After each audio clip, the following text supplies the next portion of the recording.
पास कार्यकर्ता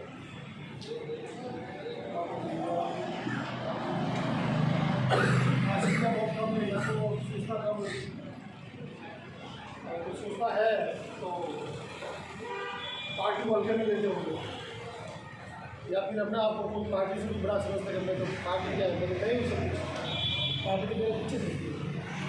एक लोगों की दिमाग में आती है इस बात, क्योंकि पार्टी टिकट देती है, पार्षद बनते हैं, चेयरमैन बनते हैं, लगता है यार मेरे से बड़ा रकम हो ही नहीं सकता।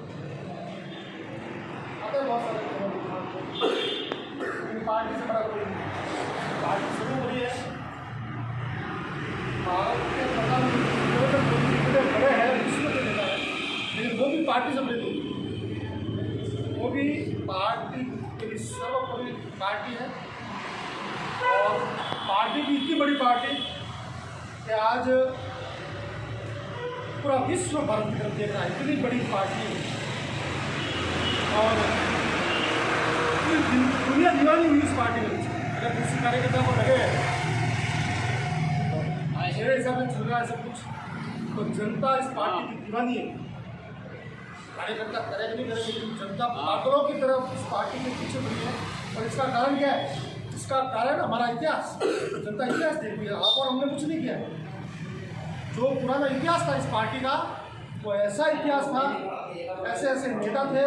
हमने देखा है अटल बिहारी वाजपेयी जब बोलते थे संसद में, पूरा हिंदुस्तान सुनता था। अपने श्यामा प्रसाद मुखर्जी का नारा हमने सुना था। कैसे विद्वान थे वो, इतने पढ़े लिखे थे और खाली जनशक्ति के संस्थापक और इतने विद्वान, इतने होशियार, इतने संपन्न। उस जमाने के अंदर 1951 में कपड़ा मंत्री थे भारत सरकार के, पहली कैबिनेट के अंदर मंत्री बने थे, लेकिन फिर भी त्याग के मंत्री पद त्याग कर कश्मीर के लिए उनको मालूम था कि मेरी मौत है, उसके बावजूद भी गए। उसको देख रही है जनता कि इस भारतीय जनता पार्टी जनसंघ के नेता कैसे थे, खाली देश की चिंता करने वाले। हमारे श्यामा प्रसाद मुखर्जी, पंडित दीनदयाल उपाध्याय इतने सरल थे, कार्यालय के अंदर खुद झाड़ू निकालते थे, खुद पानी भरते थे। कैसे थे वो? गोल्ड मेडलिस्ट थे, इतनी बड़ी बड़ी डिग्रियाँ थी इनके पास में, उन सारी डिग्रियों को तूले मार दी कि जला दो इनको। तो पूछा भी ये आपके पूरे जीवन की पूंजी है, तो मैं क्या करना, जिस रास्ते मुझे जाना नहीं उसको देखना भी नहीं। मतलब इतने विद्वान होते हुए भी उन डिग्रियों को तूले मार दी। इसके लिए खाली अपने भारतीय जनता पार्टी जनसंघ के लिए उन्होंने पूरा जीवन त्याग दिया। उस जीवन को देखकर जनता भारतीय जनता पार्टी के लिए खड़ी है और पीछे बिल्कुल मजबूती के साथ खड़ी है।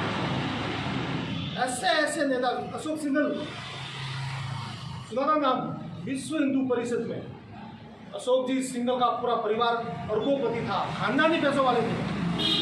और वो भी अशोक जी भी इंजीनियर, टॉप इंजीनियर, लेकिन विश्व हिंदू परिषद के साथ में जुड़कर और किस प्रकार का अकेले व्यक्ति ने आंदोलन खड़ा करके इतना बड़ा कलम था, काफी पैसा तोड़ कर एक उस तरफ फेंक दिया, पूरा जीवन उन्होंने दे दिया।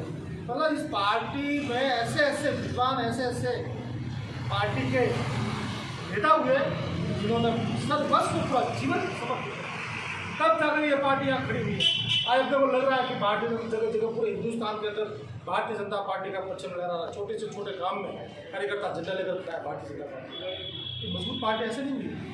आज नरेंद्र मोदी जी देखो नहीं आप, मतलब कभी उनको खास कर देखा इतना लंबा भाषण देते, दिन में कम से कम 8 से 10 भाषण देते होंगे, कभी उनको खांसी नहीं है क्या देखा है? कभी बुखार के लिए आज नरेंद्र मोदी जी बीमार है, अस्वस्थ है, आज थोड़े दर्ज करना चाहते हैं, कभी एक भी सुना है? कभी नहीं सुना।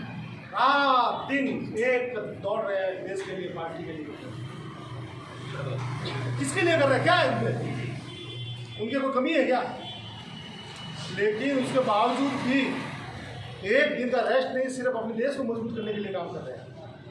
तो इतना फर्ज तो हमारा ही होता है कि एक अकेला आदमी, आज पूरा विश्व उनके पीछे लगा हुआ है, हिंदुस्तान की सारी पार्टियां उनके पीछे लगी हुई है कि नरेंद्र मोदी को कमजोर करोगे तो ही भारतीय जनता पार्टी कमज़ोर होगी, और भारतीय जनता पार्टी कमज़ोर होगी ना तो इस भारत के ऊपर हमारा मन चाहे हम कर सकते हैं, आतंकवाद बढ़ा सकते हैं, उग्रवाद बढ़ा सकते हैं, इस देश को जैसे तोड़ो वैसे तोड़ सकते हैं। लेकिन जब तक मोदी जी है, भारतीय जनता पार्टी है, तब तक इस देश पर किसी की ताकत नहीं है। और विदेशों में भी करोड़ों रुपये का फंड, इतना फंड आ रहा है कि नरेंद्र मोदी को कमज़ोर करो। नरेंद्र मोदी कमज़ोर होगा तो भारतीय जनता पार्टी कमज़ोर होगी, और भारतीय जनता पार्टी कमज़ोर होगी तो इस देश के ऊपर अपन जो चाहे वो करेंगे। अकेला आदमी लड़ रहा है, और हमारा दायित्व बनता है कि हम हाथ पर हाथ धरकर बैठने का नहीं है। ये जो 2023-2024 का जो ये समय है, ये वास्तव में बहुत चुनौतीपूर्ण समय है। इस समय में अगर हम लोगों ने काम नहीं किया तो शायद ईश्वर भी धिकारेगा कि ये चीज़ जवानी है, इतनी काम की कोई काम की नहीं है, ये ईश्वरीय काम है। भारतीय जनता पार्टी मजबूत होगी। आज हम छोटा से छोटा काम, आज यहाँ पर आए, आप राष्ट्र के लिए आए, ये समझना कि भारतीय जनता पार्टी की मीटिंग में मैं जाता हूँ तो मैं राष्ट्र के लिए जाता हूँ। मैंने राष्ट्र के लिए कुछ न कुछ काम किया है।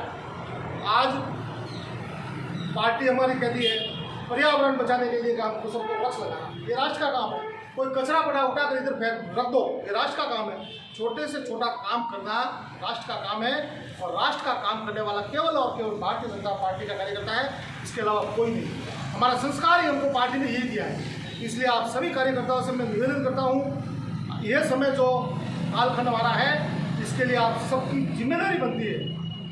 कोई दूसरा काम करने के लिए नहीं आएगा, कोई इस देश के लिए काम करने के लिए कोई बाहर से कोई आने वाला नहीं है, हमको ही करना है। पाली के अंदर हम कैसे काम कर सकते हैं, कैसे एक टीम खड़ी कर सकते हैं, एक एक बूथ को किस प्रकार से हम मजबूत कर सकते हैं, क्योंकि लोकतंत्र के अंदर वोट महत्वपूर्ण है। मोदी जी चाहते हैं कि 1947 तक इस देश को मैं इतना मजबूत बनूँ कि पूरा विश्व भारत से, पूरा विश्व माने और पूरा विश्व भारत की बात सुने।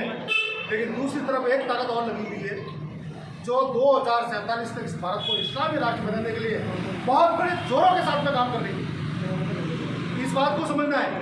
इसलिए हम सबको ताकत के साथ भारतीय जनता पार्टी को ताकत के साथ में हमको खड़ा करना है। मोदी जी को मजबूत करना है, तो भारतीय